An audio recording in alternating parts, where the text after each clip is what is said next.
Saya mau memulai dengan sebuah cerita, saudara-saudara. Ya, suatu kali ada seorang suami, bapak-bapak yang meninggal dunia dan tibalah dia di pintu gerbang sorga. Ya, di pintu gerbang sorga ada malaikat yang kemudian menyambut dia dan langsung diberikan sebuah mahkota yang begitu indah, mahkota yang tebal, begitu berat dan juga berhiaskan permata, mahkota keemasan.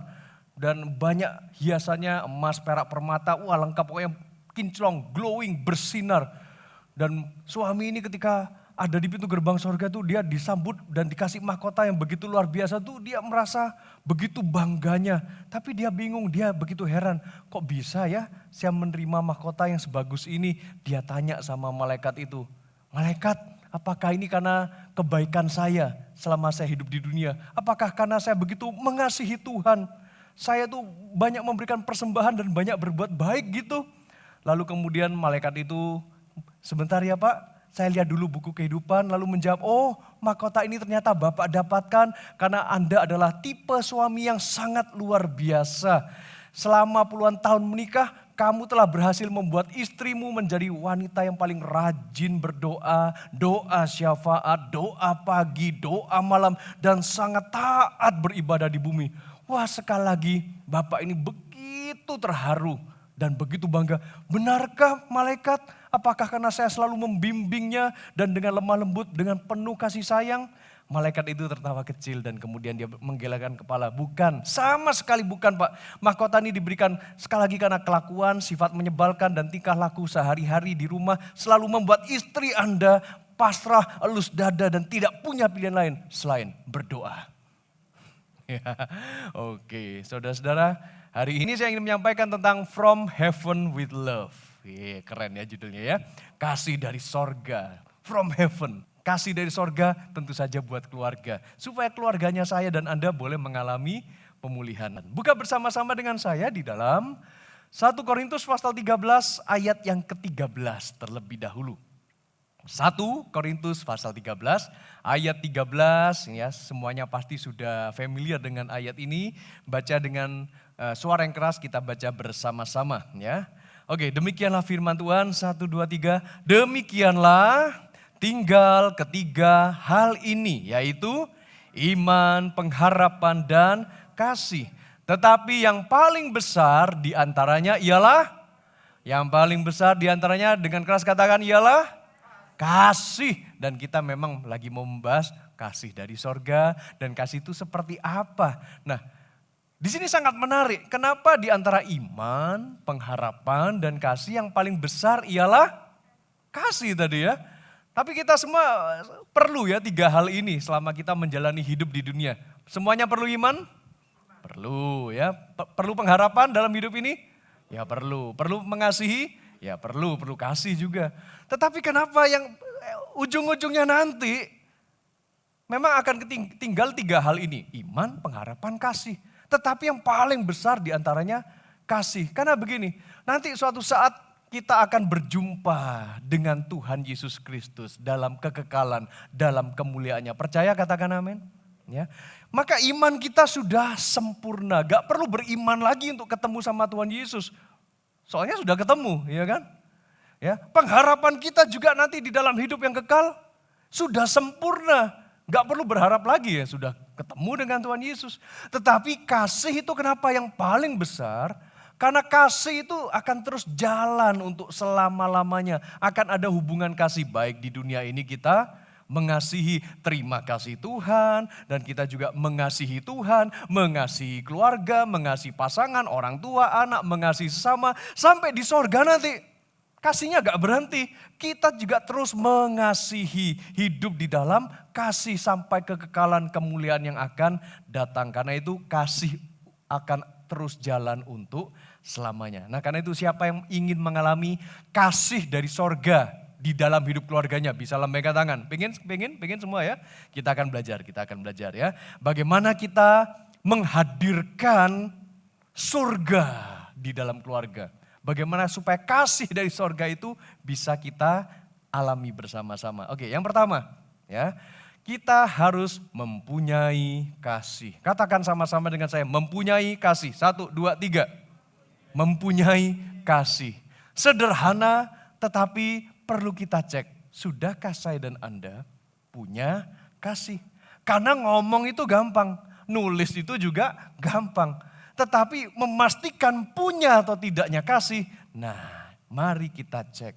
Seperti yang tercatat di dalam 1 Korintus pasal 13 ayat 1 sampai dengan ayat yang ketiga. Demikianlah firman Tuhan. Yuk kita lihat ya. Demikian firman Tuhan dimulai ayat yang pertama. Baca lagi bersama-sama.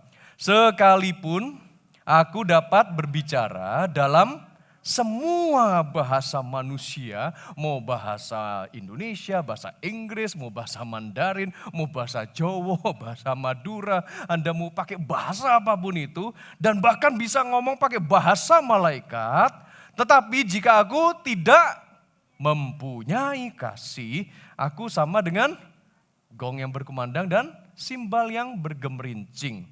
Saudara-saudara, sepandai-pandainya kita bicara, kalau kita gak punya kasih, itu loh maksudnya. Maka itu kita kayak cuma ribut-ribut aja, bagaikan gong berkumandang dan simbal yang bergemerincing.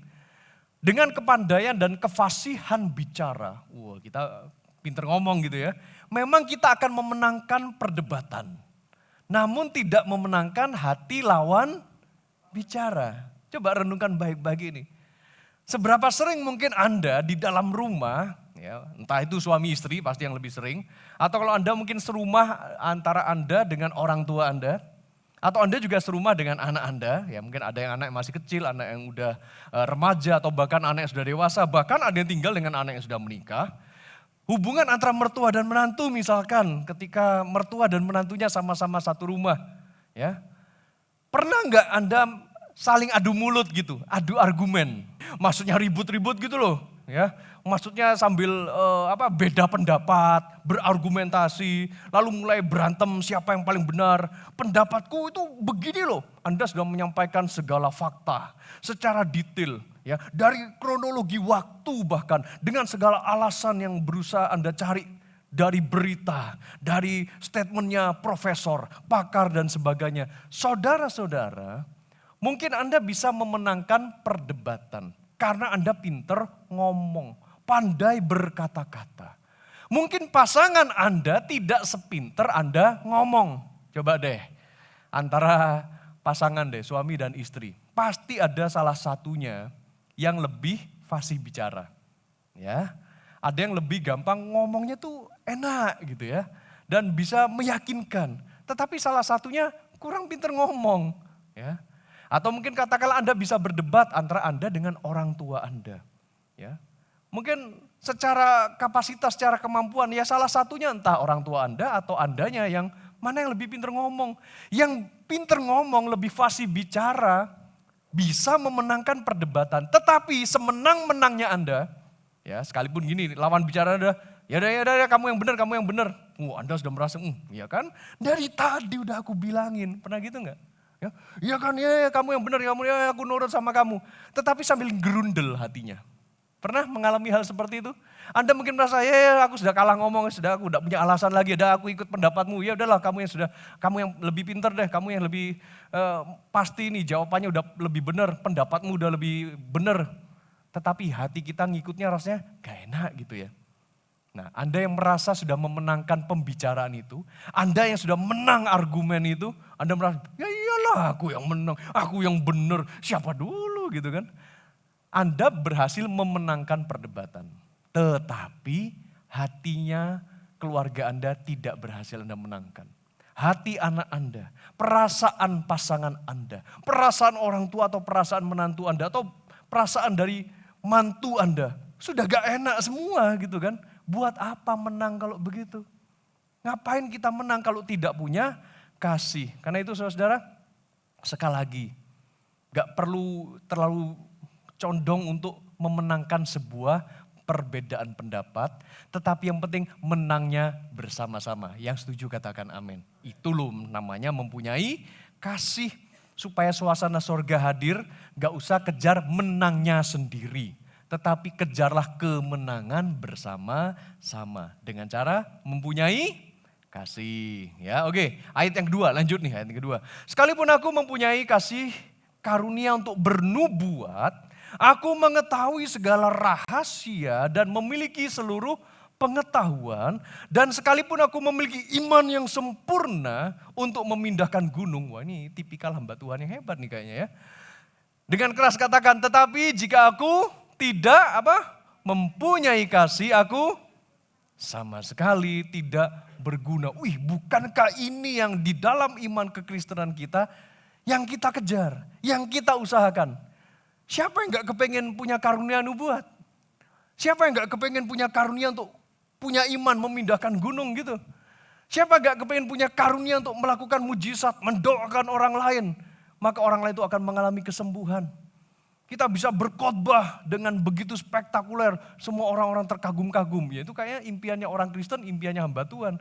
Tetapi firman Tuhan mengatakan, kalau kita tidak mempunyai kasih, semua hal-hal baik seperti itu, karunia seperti itu, ternyata gak berguna. Karunia dan karisma apabila tidak disertai kasih justru akan meruntuhkan karakter. Nah, itu bahayanya, ya. Jadi mau sesempurna apapun iman kita punya karunia yang hebat, sehebat-hebatnya Anda dipakai Tuhan, punya berbagai karunia, dihormati orang dan sebagainya. Tetapi kalau gak punya kasih, karakter kita yang justru akan menjadi korban. Ya. Suatu ketika ada seorang istri pendeta dan 2 orang anaknya tiba-tiba packing baju-baju dimasukin di dalam koper. Lalu udah kopernya ditutup, lalu mau diseret keluar. Pak pendeta yang ada di rumah itu bingung. Istriku, anak-anakku, kalian pada mau kemana? Kita mau pindah Pak. Mau pindah kemana? Kita semuanya tarik koper, mau pindah ke gereja. Loh kenapa ke gereja? Ya, ini gereja udah tutup. Ya kan baru kemarin hari Minggu sudah selesai ibadah saya, sudah selesai khotbah dan sebagainya. Ngapain kamu? Ya, karena kita semua gak betah di rumah. Ya, anaknya ngomong, iya Pak, karena papa baiknya kalau cuma di gereja. Di gereja ketika ketemu Jumat, shalom. Apa kabar? Oh Tuhan memberkati, puji Tuhan. Begitu di rumah, aduh papa lebih parah dari setan. Ya. Memang di gereja papa ngusir setan. Tetapi begitu di rumah, papa yang jadi setan. Oke, saudara-saudara. Sepinter-pinternya orang mau melayani Tuhan, berkhotbah, punya karunia, nubuat, mendoakan orang lain, menyembuhkan. Tetapi ternyata kalau di rumah tidak jadi berkat, itu namanya tidak punya kasih. Ya, jadi kuncinya adalah harus punya kasih. Ya. Ayat yang ketiga, lanjut. Sekalipun aku membagi-bagikan segala sesuatu yang ada padaku, bahkan menyerahkan tubuhku untuk dibakar, tetapi dengan keras katakan, jika aku tidak mempunyai kasih sedikit pun, tidak ada faedahnya bagiku. Ya, ayat yang ketiga nih barusan ngomong, kita udah bagi-bagikan sesuatu loh. Aku mengorbankan apa yang ada padaku. Bahkan tubuhku dibakar. Ini pengorbanan yang begitu spektakuler dan mengesankan. Saudara-saudara, kehampaan kasih tidak dapat disembunyikan sekalipun dibungkus dengan pengorbanan yang amat sangat mengesankan. Ya. Tapi mungkin Anda mulai berpikir nih, masa sih Pak berkorban tanpa kasih itu emangnya apa ada gitu ya? Ya coba renungkan ini kalau kita masuk di dalam konteks keluarga. Seringkali Anda di dalam keluarga mungkin Anda yang merasa paling berkorban. Tetapi apakah pengorbanan Anda bagi keluarga itu atas dasar kasih atau atas dasar kejar target kebutuhan? Nah itu dia. Anda bekerja, misalkan Anda mungkin sebagai orang tua ya, Anda sebagai ayah atau Anda sebagai ibu ya. Anda bekerja sebagai orang tua, bekerja demi rumah tangganya Anda bisa berjalan. Bekerja demi anak gitu kan. Sewaktu kerja yang dicari dan dikumpulkan itu apa? Jujur aja lah, waktu kerja yang dicari dan dikumpulkan itu apa? Ya uang lah ya, uang. Untuk siapa uang? Nah kadang kita lupa. Ya awalnya memang untuk keluarga katanya, tapi lama-kelamaan lupa kan uang untuk bayar cicilan. Ya belum lagi cicilan untuk sesuatu yang belum tentu diperlukan ternyata. Ya hanya untuk ya memuaskan jiwa. Nah Anda rela bekerja keras, lembur, ya meeting siang dan malam, dinas luar kota gitu ya.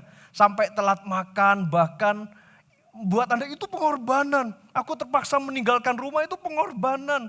Bahkan Anda juga sampai sakit-sakitan. Anda juga merasa itu pengorbanan sampai badanku sakit ini loh. Sampai aku gak mau opname, diperiksa sama dokter, minum obat dan sebagainya. Anda sudah mengorbankan waktu. Katanya demi keluarga. Anda korbankan tenaga, bahkan mengorbankan kesehatan. Tetapi ketika waktunya kumpul sama keluarga, suami, istri, mungkin ada orang tua atau ada anak, rasanya hambar. Pernah nggak Anda ngalamin hal kayak gitu? Anda sudah sibuk, kesibukan Anda itu Anda sama dengankan pengorbanan. Kesibukanku ini pengorbanan loh. Aku mau berkorban buat keluarga. Aku sudah rela banyak waktuku di luar rumah demi keluarga. Aku sudah kerja lembur, dinas luar kota, bahkan sampai sakit demi keluarga. Tetapi kata demi keluarga itu begitu Anda kumpul keluarga, Anda sudah kehilangan hubungan dengan keluarga rasanya. Betapa hambarnya itu. Apakah itu kasih? Ya, belum lagi ketika ketemu sama anak, begitu Anda pulang ke rumah, anaknya justru dimarah-marahin. Karena anak Anda kurang berprestasi mungkin di sekolah. Karena saking sibuknya berkorban katanya demi keluarga, tapi tidak bisa meluangkan waktu untuk keluarga. Apakah itu kasih? Begitu hari Valentine, Anda gak pernah belikan sesuatu untuk pasangan Anda. Karena, kan aku sibuk kerja, gak sempat aku beli kado untuk suamiku atau untuk istriku atau untuk orang tua atau untuk anak gitu. Atau Anda sebagai orang tua katanya berkorban demi keluarga, gak sempat menghadiri ketika anaknya lomba.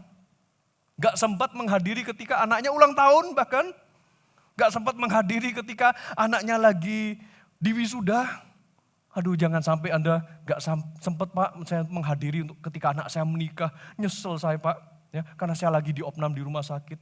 Ketika anak keduanya kemudian juga menikah, lebih gak sempat lagi hadir. Sudah berpulang Pak ke rumah Bapak. Ya, halo saudara-saudara, ya coba direnungkan. Selama ini Anda berkorban, beneran sudah demi keluarga, atau jangan-jangan keluarga lah yang Anda korbankan.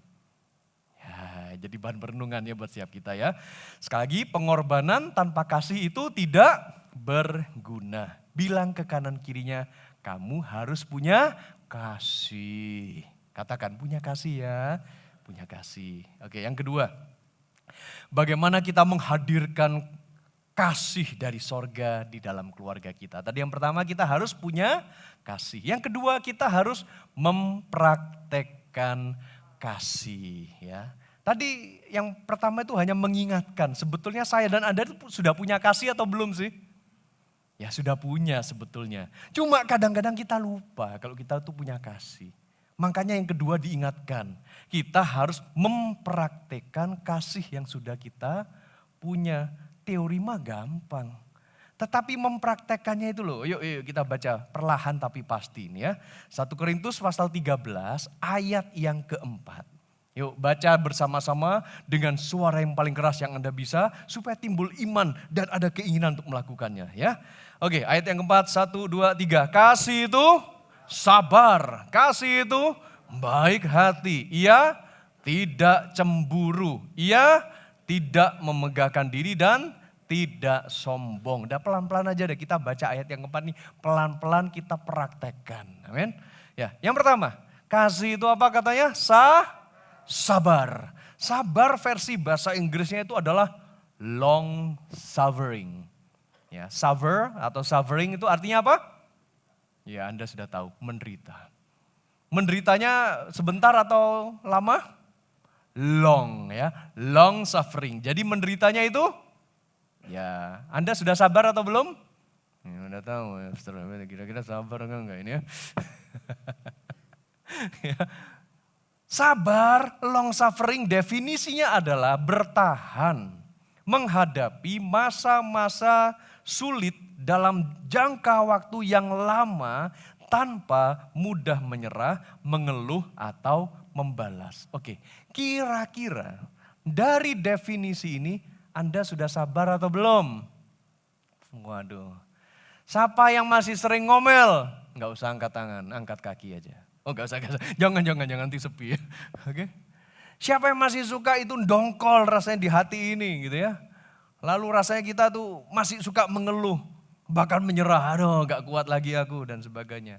Nah, Kalau suami atau istri atau anak bahkan orang tua yang tinggalnya satu rumah atau mertua Anda belum berubah, ya, Anda kan berharap, aduh ini sudah waktunya di rumah jam malam, waktunya lampu dimatikan. Kok gak dimatikan sih? Ya, karena Anda merasa Anda orang yang disiplin, paling disiplin di rumah. Tagihan listrik makin naik, ini kok lampu nyala terus. Kan rasanya gerem, sudah dibilangin, sudah di briefing satu rumah. Ya, siapa yang terakhir sekitar jam 10 malam, pokoknya matikan lampu, masih nyala sampai jam 12 tengah malam. Gerem gak Anda? Ya, tetapi ingat, yang pertama harus mempraktekkan kasih. Kasih itu apa? Sabar, ya Anda yang mencet matikan lampu. Gitu.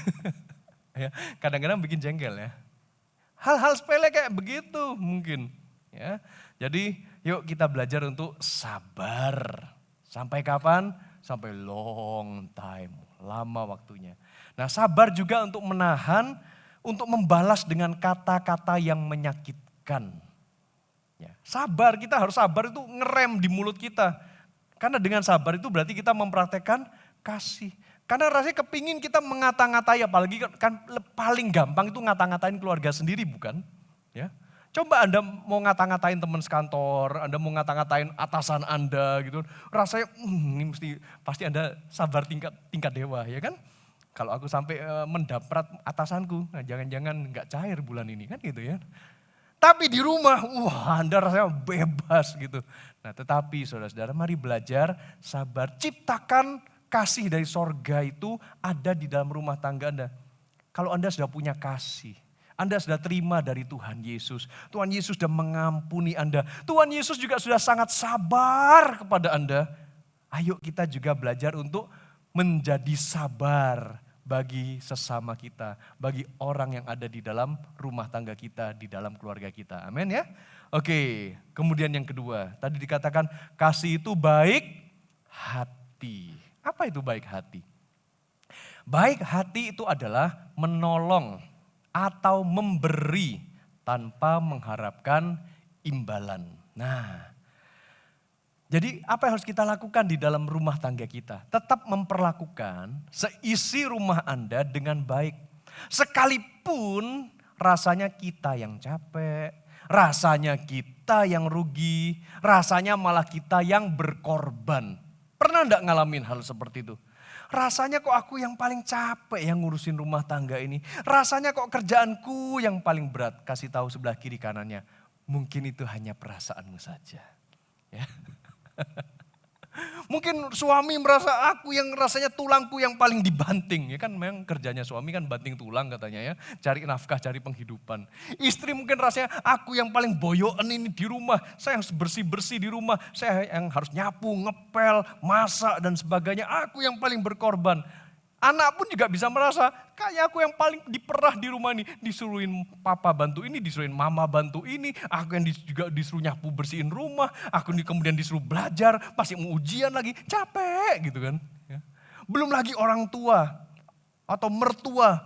Aku juga disuruh jagain cucuku ini. Gimana sih ini anak-anakku gak bisa jagain sendiri. Nah gitu kan. Semuanya merasa yang paling berkorban. Tetapi ayolah namanya juga keluarga bukan ya. Jangan dijawab bukan, ya jangan ya. Namanya juga keluarga, ya. Ayo baik hati. Sekalipun Anda mungkin yang berkorban demi mereka. Anda sebagai kakek atau neneknya yang bantu jagain cucu, jagain rumah buat anak-anak Anda.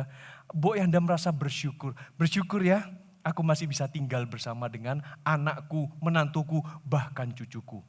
Jarang loh ada orang yang sampai seusia senior kayak gitu masih bisa tinggal bersama keluarga.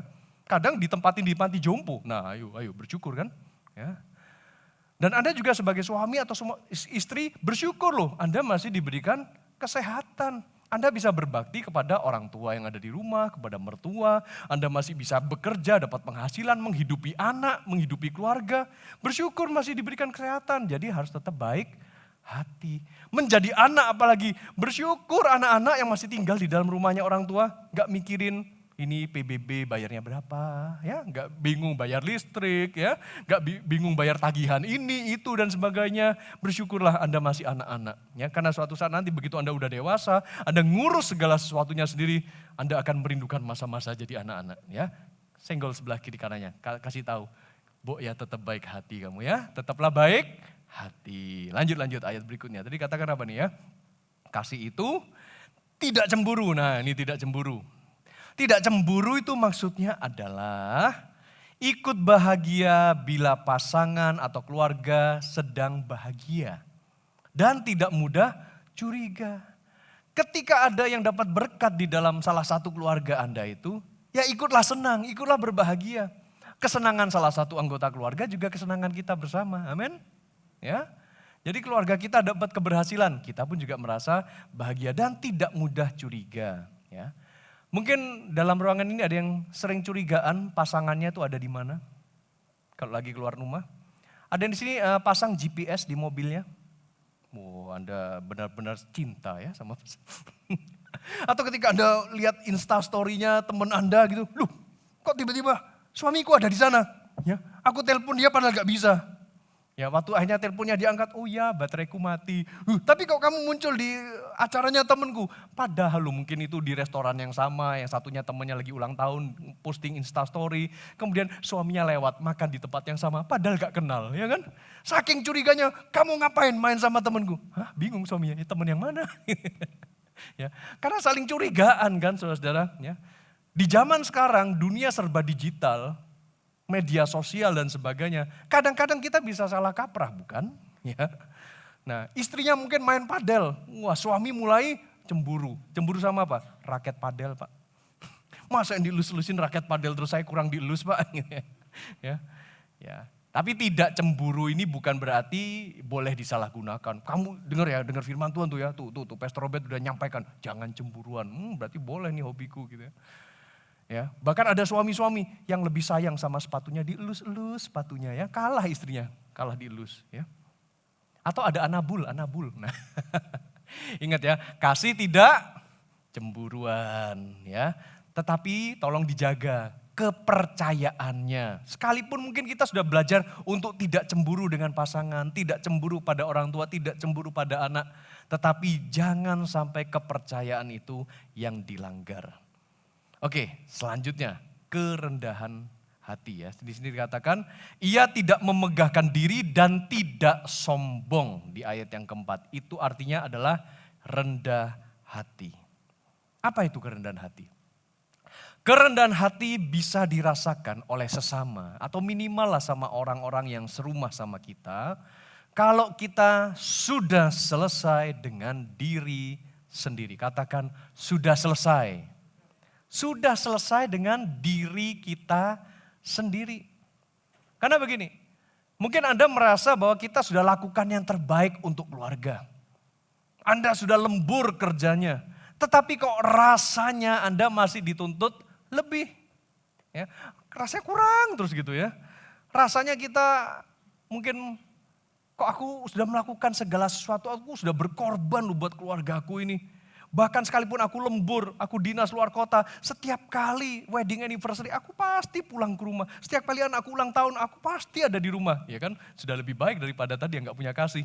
Mau wedding anniversary, anak ulang tahun, anak wisuda, anak ada lomba, anak kawin, gak datang. Ini udah datang, udah berkorban. Tetapi pengorbanan Anda kok rasanya, kok masih kurang ya? Kok gak dihargai ya? Mungkin istri begitu ada di rumah, ya mungkin kebanyakan loh sebagai ibu rumah tangga gitu ya. So aku sudah bersih-bersih rumah, udah nyapu, udah ngepel, udah nyuci, udah nyetrika. Aku bahkan sampai naik genteng, benerin yang bocor gitu. Tetapi begitu sampai di rumah, suami rasanya gak puas terus gitu. Aku kurang apa? Ya, kurang selesai dengan diri sendiri. Ya sudah. Gak usah cari penghargaan. Karena mungkin rata-rata kita kan kepingin mendengarkan komentar dari keluarga kita terhadap pengorbanan kita. Aduh terima kasih ya papa, kamu baik sekali. Demi kita sekeluarga kamu sudah lembur, kamu sudah mengumpulkan uang sebanyak ini. Demi kami, engkau sudah pulang waktu aku ulang tahun. Mungkin itu yang kepingin didengarkan oleh seorang papa ya kan. Para papa katakan amin gitu. Ya kan sudah pada batuk-batuk semua. Bahkan seorang mama mungkin juga merasa, ya iya ini aku sudah bersih-bersih rumah kayak begini. Tetapi begitu suami pulang ke rumah, anak pulang ke rumah, sepatu, twing, dilempar sana kemari, kaos kaki tercerai berai di sana kemari. Gak ada komentar, ih betapa bersihnya ya rumah ini, begitu glowing, kinclong, ih bagaikan sorga. Gak ada, malah dikotorin, ya kan? Ayo, para istri yang merasa Anda kurang dihargai mungkin sama suami atau sama anaknya, ya sekali-sekali ya dipuji, ih bersih sekali ya rumah ini, satu butir debu pun tak ada di rumah ini. Ya, itu loh yang mungkin dicari oleh istri Anda. Tetapi kadang-kadang kita tidak menemukan pujian seperti itu di rumah, bukan? Kenapa? Karena kita belum selesai dengan diri sendiri. Karena kita berharap pujian, kita masih haus pujian. Aku sudah berkorban kok gak dipuji ya. Aku sudah banting tulang gak dipuji. Aku sudah bersih-bersih rumah gak dipuji. Anda sebagai anak sudah berprestasi, Anda udah belajar, Anda dapat juara. Tetap gak dipuji juga. What? Ya, mari kita belajar selesai dengan diri kita. Ya sudahlah, gak apa-apa. Tetapi ini juga di sisi yang lain juga menjadi teguran buat setiap kita. Cobalah perhatikan detail-detail yang kecil di dalam kehidupan keluarga Anda. Ya, sekalipun saya ngomong, katanya Pastor Robert kan jangan nunggu pujian, ya kan? Tapi kita harus tetap belajar memuji orang lain, minimal keluarga kita. Ya, karena kasihan nih ada seorang istri yang sampai udah make up, berdandan begitu cantik, ya pakai baju baru, wah dia jalan mode show di depan suaminya. Ya. Terus dia tanya, Pak, gimana Pak? Malah Pak, suaminya ngomong, minggir, gue lagi nonton TV nih, minggir. Ya. Dia belum selesai dengan dirinya, maka cari pujian. Ya suami, ya, ya Anda peka dengan istri Anda. Ya pujilah, oh iya mah cantik ya, baju barunya, nanti tak beliin lagi ya. Wah gitu pasti, kelepek ya. Ya rumah Anda pasti langsung pindah ke level surga. Oke ya. Oke sekali lagi kita harus selesai dengan diri kita sendiri. Itulah yang namanya rendah hati. Jadi saudara-saudara agar sorga turun atas keluarga Anda, pastikan engkau sudah memiliki kasih dan mempraktekkan kasih itu. Kalau kita tidak memiliki kasih, Anda mau berkorban, Anda pandai berkata-kata, Anda mau melayani, semuanya sia-sia. Tetapi ketika kita sudah punya kasih dan mau mempraktekkan kasihnya, mulai dari sabar, baik hati, rendah hati, tidak cemburu, paling tidak praktekkan itu dulu dalam rumah tangga kita. Ya.